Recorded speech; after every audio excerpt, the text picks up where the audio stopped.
Hello నమస్తే welcome to Vikram TV. మీ వాట్సాప్లో కొత్త ఐకాన్ కనిపిస్తుందా?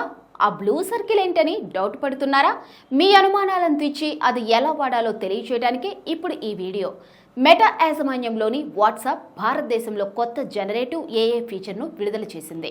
కొత్తగా ప్రారంభించబడిన ఫీచర్ మెటా ఏఐ చాట్బాట్ను వాట్సాప్ ప్లాట్ఫామ్లో వాడటానికి అవకాశాన్ని తీసుకువచ్చింది. ఈ మెటా ఏఐ యాప్ ఫీచర్ ప్రస్తుతం భారతదేశంలోని ప్రధాన చాట్ జాబితాలోని కొంతమంది వాట్సాప్ వినియోగదారులకు కనిపిస్తుంది. ఈ మెటా ఏఐ అనేది large language model meta AI ఆధారంగా రూపొందించబడింది. ఇది వాట్సాప్ వినియోగదారులకు ఏదైనా విషయం గురించి సంభాషణలను కొనసాగించడానికి అవకాశం కలిగి ఉంటుంది. మెటా కనెక్ట్ 2023 ఈవెంట్లో మెటా సంస్థ మొట్టమొదటి మెటా ఏఐని ప్రకటించింది. అప్పటి నుంచి వాట్సాప్ ఇంటిగ్రేషన్ కోసం వినియోగదారులు ఎంతో ఆసక్తిగా ఎదురుచూశారు. ఇప్పుడు యుఎస్లోని వినియోగదారుల తర్వాత ఈ వినూత్న ఏఐ ఫీచర్ను భారతీయ వినియోగదారులకు అందుబాటులోకి తీసుకువచ్చింది. భారతదేశానికి దాని రాకతో వినియోగదారులు సంబరపడుతున్నారు. త్వరలోనే అందరికీ అందుబాటులోకి రానుంది.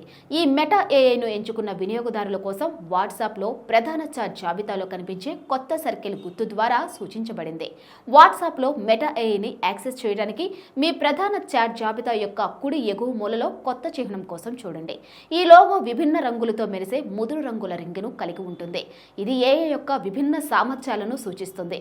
ఇక మెటా ఏఐ ఫీచర్ ప్రస్తుతం కొన్ని దేశాల్లో అందుబాటులో ఉంది మరియు ఇంగ్లీష్ భాషకు మాత్రమే మద్దతు ఇస్తుంది.